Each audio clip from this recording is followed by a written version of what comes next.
सभी सम्माननीय साथियों को आरसी विनोद गढ़वाल का यथोचित अभिवादन।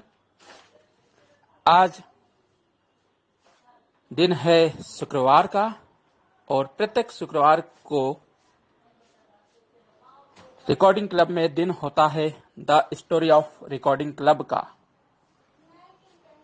आज दिनांक 9 अक्टूबर 2020 हाजिर हूं the story of recording club part 116 के साथ।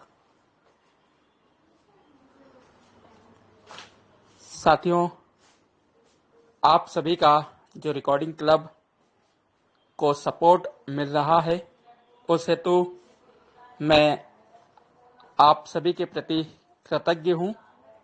और साथियों, आज आपसे एक विशेष आग्रह, यदि स्टोरी सुनते समय आपको कोई एड सुनने को मिले तो प्लीज उसे स्किप ना करें, उसे भी सुन लें। क्या होता है कि YouTube के कुछ मापदंड हैं और यदि आपका सहयोग रिकॉर्डिंग क्लब को मिला तो रिकॉर्डिंग क्लब दिनों दिन यूं ही उन्नति करता रहेगा। इसलिए प्लीज आप जो भी ऐड आते हैं इस पर तो उसको स्किप ना करें। रिकॉर्डिंग क्लब की स्टोरी पसंद आए तो उसे लाइक करें, अधिक से अधिक शेयर करें और यदि अभी तक आपने चैनल को सब्सक्राइब नहीं किया है तो प्लीज चैनल को भी सब्सक्राइब करें। पार्ट 115 में मैंने आपको बताया था कि मेरी नौकरी लग चुकी है, औपचारिक रूप से मैं विद्यालय ज्वाइन करके आ गया था, किंतु ग्रीष्मकालीन अवकाश उस समय चल रहे थे। 2 जून 2006 को मैंने ज्वाइन करा था। तो मेरे बाबू ने कहा था कि अब आप 24 जून को विद्यालय आइएगा।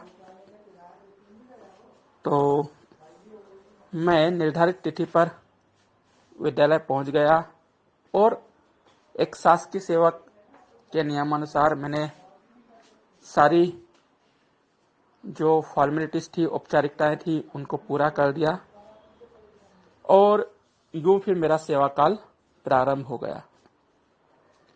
निरंतर सेवाएं जारी रही। 1 जुलाई से विद्यार्थी विद्यालय में आना शुरू हो गए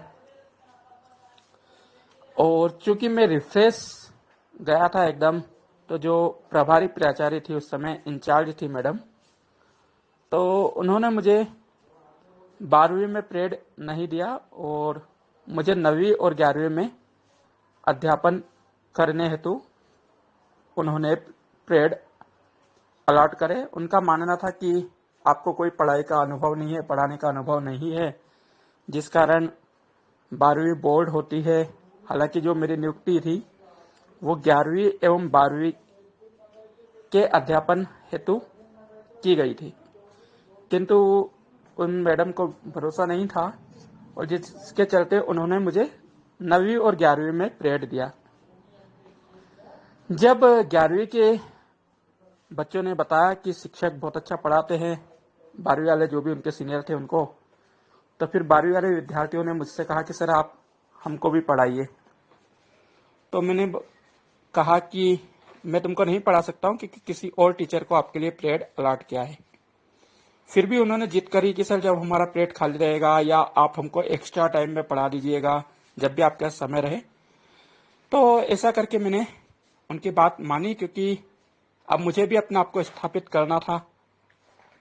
तो फिर मैंने उनको जब खाली पीरियड देता या जब भी बच्चे एक्स्ट्रा पीरियड की मांग करते आए दिन, तो वो रोजाना ही रुक जाते थे। फिर जैसे 5 पीरियड उनके खत्म होते थे वे मुझे बुलाते थे और मेरे पढ़ाने का तरीका उनको बहुत अच्छा लगा। 3-4 महीने बाद उन्होंने जो टीचर उनको अलॉट किया गया था उससे पढ़ना ही बंद कर दिया और मेरे से वो पढ़ते रहे। तो अब टाइम टेबल में तो कोई चेंज नहीं किया गया और मुझे प्रिंसिपल द्वारा निर्देशित कर दिया गया कि आपका अध्यापन बच्चों को अच्छा लग रहा है, इसलिए आप उनको पढ़ाते रहे, कंटिन्यू करें, कोई दिक्कत नहीं है। और साथियों, अत्यंत हर्ष होता है मुझे यह बताते हुए कि जब रिजल्ट आया उस साल 12वीं क्लास में 32 विद्यार्थी थे। उनमें से 32 में से 19 विद्यार्थी जो रहे वे फर्स्ट क्लास पास हुए। बहुत सारे को डिस्टिंक्शन मिली। और जो खेड़ा खुजरिया मेरा विद्यालय था, government higher secondary school Kheda Khujariya, उसके इतिहास में पहली बार राजनीति में किसी को डिस्टिंक्शन मिली थी। 12 विद्यार्थी सेकेंड क्लास में रहे और एक थर्ड क्लास में गया। और इस परीक्षा परिणाम का इतना ज्यादा महत्व रहा उस विद्यालय में कि फिर मुझे नेक्स्ट ईयर से अर्थात 2007-08 में केवल 11वीं और 12वीं पढ़ाने को ही दिया गया। और तब से लेकर 2018 तक मैं शाहमावी खेड़ा खुजरिया में रहा। मैंने केवल 11वीं और 12वीं का ही अध्यापन कराया। अभी कुछ समय पूर्व ही 2018 में मैंने मेरा ट्रांसफर वहां से करा लिया, क्योंकि काफी लंबा समय होता था।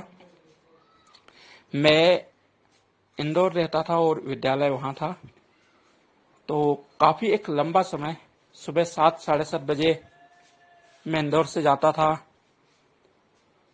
10:25 साढ़े 10 बजे तक स्कूल पहुंचता था और फिर 5 बजे स्कूल से छूटकर रात को 8 साढ़े 8 9 बजे घर आता था। एक लंबा समय मैंने उस विद्यालय में गुजारा है।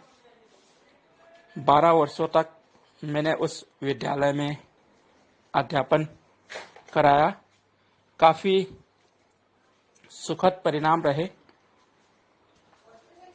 अब यहां पर मैंने एक बात और कही थी आपसे कि मैंने पीएचडी हेतु भी सिनॉप्सिस सबमिट कर दी थी।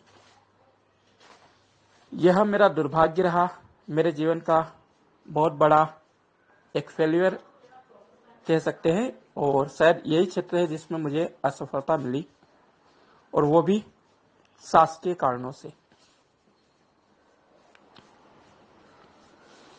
हुआ यूं कि सिनॉप्सिस तो मैं 2006 में ही सबमिट कर चुका था, लेकिन आरडीसी एक लंबे समय बाद, लगभग 2 वर्ष बाद आरडीसी हुई। आरडीसी यानी कि रिसर्च डिग्री कमेटी, शोध उपाधि समिति जिसको हिंदी में कहते हैं, इसकी बैठक होती है। और ये जब आपके सिनॉप्सिस में दिए गए सब्जेक्ट को अप्रूव करती है, तभी आप पीएचडी कर सकते हैं।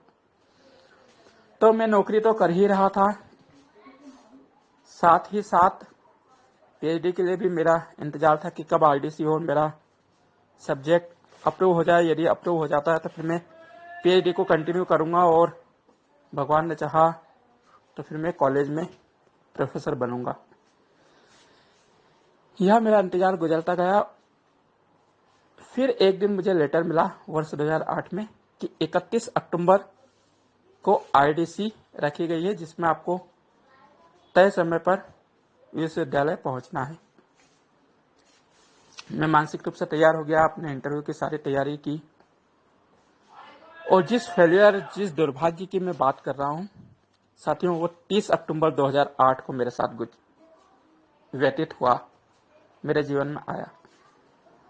दुर्घटना यह हुई, दुर्भाग्य यह रहा कि जिन प्रोफेसर के अंडर में मैं पीएचडी कर रहा था, अर्थात डॉक्टर एसएस बग्गा, दुर्भाग्य से 30 अक्टूबर 2008 को उनका असामयिक निधन हो गया। समझो मेरे पैरों से जमीन ही खिसक गई। फिर भी मैंने अपने आप को संभाला और मैं 31 अक्टूबर 2008 को आईडीसी के सामने उपस्थित हुआ। आईडीसी में 3 अलग अलग विश्वविद्यालयों के प्रोफेसर या कुलपति रहते हैं, उनकी जो भी पैनल रहती है। 1-2 प्रश्न मुझसे दागे गए, मैंने उत्तर भी दिया। उनमें से जीएससीसी की जो एचओडी थी राजनीति विज्ञान की विभाग अध्यक्ष, वे भी उस पैनल में शामिल थी।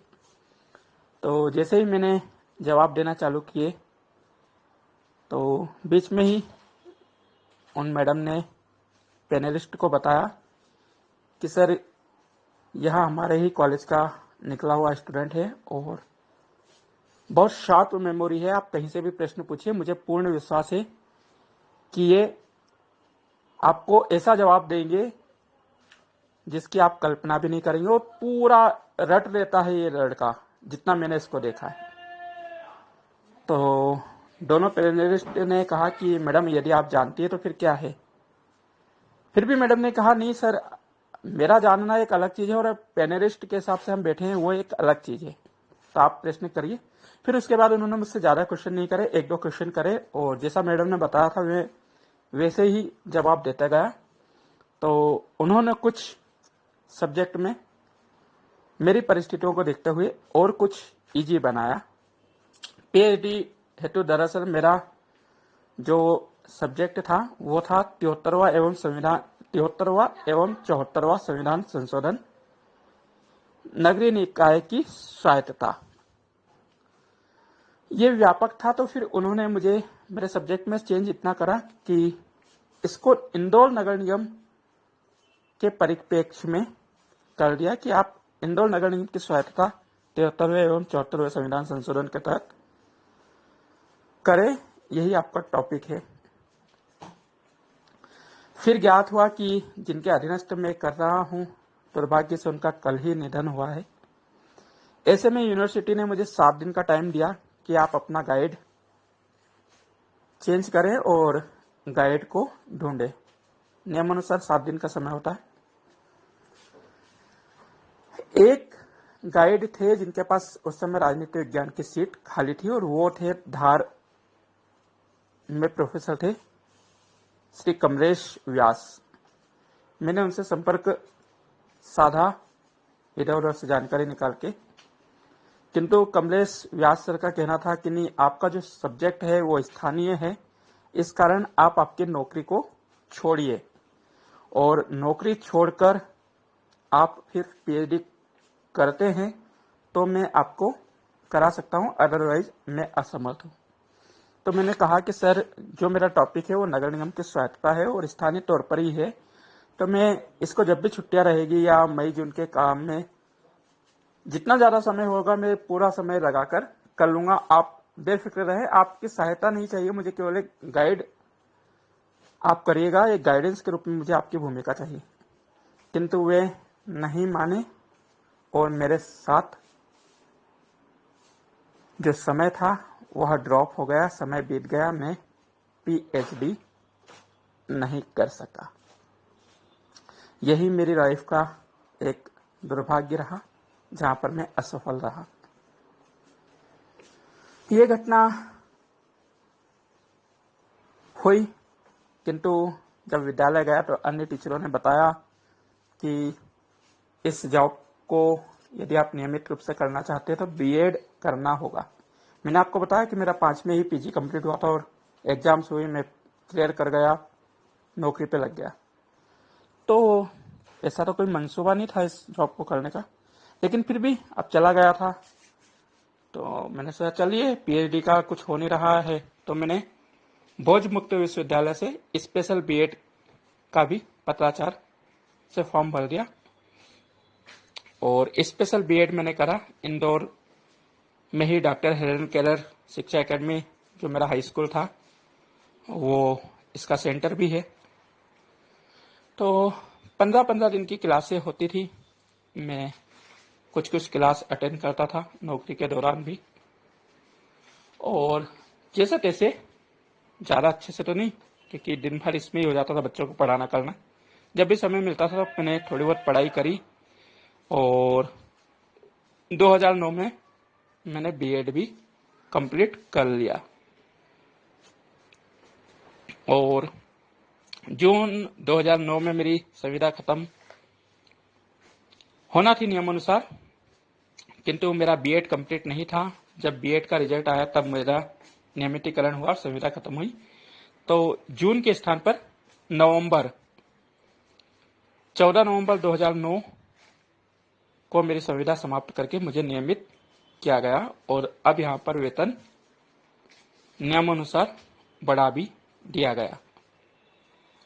तो 4.5 जो मेरे को अभी तक मिल रहे थे वो करीबन अब 9,200 के आसपास पहुंच गए। अब पीएचडी तो जा ही चुकी थी, तो फिर मैंने, और तनख्वाह भी बढ़ी, तो फिर मैंने इसी वर्ग 1 में अपनी नौकरी को कंटिन्यू रखा और अच्छी मेहनत से बच्चों को पढ़ाया। लगातार परीक्षा परिणाम जो है मेरा अब तक इन 14 वर्षों में 13 वर्षों में 100% रहा। एक वर्ष मेरा 98% रिजल्ट गया था जब एक बच्चा पूरक लेकर आया था, उस कारण से। बाकी ओवरऑल रिजल्ट मेरा बहुत अच्छा रहा है। तो निरंतर शासकीय सेवा आज भी जारी है। कई इस दौरान उतार चढ़ाव रहे जिंदगी में, किंतु हाँ, जिंदगी बहुत शान से चलती रही। इसी दौरान मैं रिकॉर्डिंग क्लब से भी जुड़ा हूं। रिकॉर्डिंग क्लब से मैं कब जुड़ा, कैसे जुड़ा और किसके माध्यम से मुझे रिकॉर्डिंग क्लब, उस समय जो रिकॉर्डिंग अजमेर था, इसकी जानकारी मिली। अर्थात रिकॉर्डिंग क्लब के साथ मेरी कहानी कब से चालू हुई, ये सारी बातें होंगी, मगर the story of recording club part 117 में। तब तक के लिए आप इंतजार कीजिए। और अब मेरी वास्तविक कहानी रिकॉर्डिंग क्लब के साथ शुरू होगी, इसलिए आप दिल थाम के रखिएगा और कहानी को जरूर सुनिएगा। अभी कोविड-19 का प्रकोप बहुत तेजी से फैल रहा है। इससे तो आप सभी से अपील है कि घर में रहें, सुरक्षित रहें, खुश रहिए, खुश रखिए। SMS, सोशल डिस्टेंसिंग, मास्क एवं सैनिटाइजर का प्रयोग करें। 2 गज की दूरी है बहुत जरूरी। बार बार हाथ धोएं, मास्क चेहरे पर पहने रखें। इन्हीं सब गुजारिशों के साथ आपसे विदा चाहूंगा। धन्यवाद। जय हिंद, जय Bharat. New voice send button.